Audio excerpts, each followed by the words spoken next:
Patna high court के मौजूदा chief justice विपुल M Pancholi अब सुप्रीम कोर्ट में जज बन गए हैं, लेकिन उनकी नियुक्ति विवादों में घिरी रही। सुप्रीम कोर्ट की जज बीवी नागरत्ना ने उनके नाम पर आपत्ति जाहिर की थी। इसके बावजूद एम पंचोली की नियुक्ति हुई, लेकिन आखिर जज बीवी नागरत्ना उनकी नियुक्ति पर सहमत क्यों नहीं थी? विपुल एम पंचोली कौन है? इन सवालों के जवाब मिलेंगे आपको इस वीडियो में। न्यायमूर्ति विपुल एम पंचोली का जन्म 28 मई 1968 को अहमदाबाद में हुआ। उन्होंने अहमदाबाद के सेंट जेवियर्स कॉलेज से इलेक्ट्रॉनिक्स में बीएससी किया और फिर गुजरात यूनिवर्सिटी के sir LA. Shah law college से एलएलएम की पढ़ाई की। सितंबर 1991 में उन्होंने वकालत शुरू की। 7 साल तक गुजरात हाई कोर्ट में सहायक सरकारी वकील और अतिरिक्त लोक अभियोजक रहे। 1 अक्टूबर 2014 को वो गुजरात हाई कोर्ट में अतिरिक्त जज बने और 10 जून 2016 को स्थायी जज नियुक्त किए गए। जुलाई 2023 में उनका तबादला पटना हाई कोर्ट में हुआ। 2023 में पटना उच्च न्यायालय में उनके ट्रांसफर का गुजरात उच्च न्यायालय अधिवक्ता संघ ने कड़ा विरोध किया था। तत्कालीन मुख्य न्यायाधीश को लिखे एक पत्र में GHCA ने कहा था कि न्यायमूर्ति पंचोली में वो सभी गुण जो एक अच्छे न्यायाधीश में होने चाहिए, विरोध के बावजूद स्थानांतरण किया गया।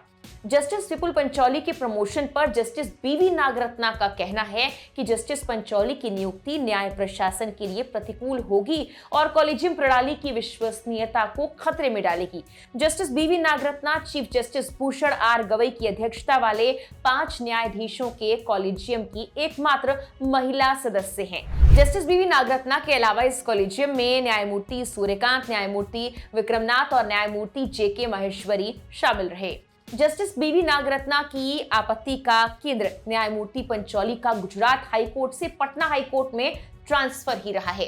जस्टिस पंचोली का ट्रांसफर जुलाई 2023 में हुआ, जैसा कि हमने आपको बताया। जस्टिस नागरत्ना ने इसे एक सुविचारित विचार विमर्श का परिणाम बताया।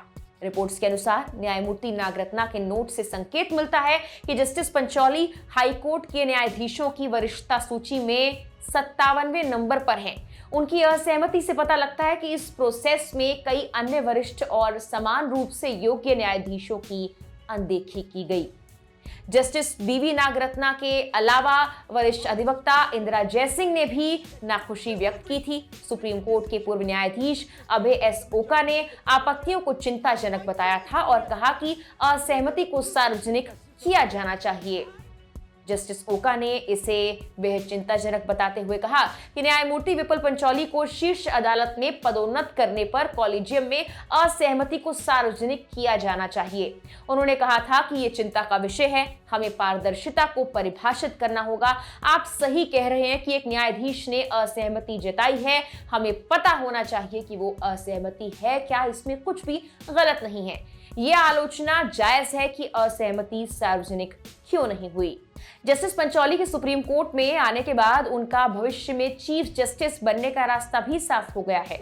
माना जा रहा है कि वो 2031 में चीफ जस्टिस ऑफ इंडिया बन सकते हैं और 27 मई 2033 को रिटायर भी हो सकते हैं। ये ध्यान देने योग्य है कि जस्टिस बीवी नागरत्ना भी 2027 में 36 दिनों के लिए CJI बनने की कतार में है।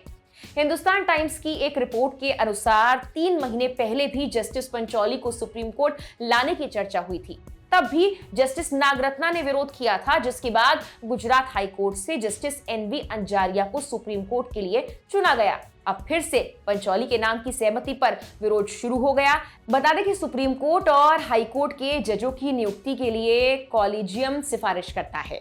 सरकार इन सिफारिशों पर पुनर्विचार के लिए कह सकती है, लेकिन कॉलेजियम अपने फैसलों पर कायम रहता है, तो सरकार को नियुक्ति करनी होती है। न्यायमूर्ति आलोक आराधे और न्यायमूर्ति विपुल पंचोली ने अब शपथ भी ले ली है। उन्होंने सर्वोच्च न्यायालय के न्यायाधीश के रूप में आज ही शपथ ली है। इन नियुक्तियों के साथ सर्वोच्च न्यायालय में न्यायाधीशों की संख्या एक बार फिर से 34 हो जाएगी। आपको ये भी बता दें कि न्यायमूर्ति आराधे मूल रूप से मध्य प्रदेश उच्च न्यायालय के न्यायाधीश हैं और उन्होंने कर्नाटक उच्च न्यायालय और जम्मू कश्मीर उच्च न्यायालय में भी न्यायाधीश के रूप में कार्य किया है। वो तेलंगाना उच्च न्यायालय के मुख्य न्यायाधीश और बाद में बॉम्बे उच्च न्यायालय के मुख्य न्यायाधीश रहे। सर्वोच्च न्यायालय में उनका कार्यकाल 13 अप्रैल 2029 तक रहने वाला है। फिलहाल के लिए इस वीडियो में इतना ही।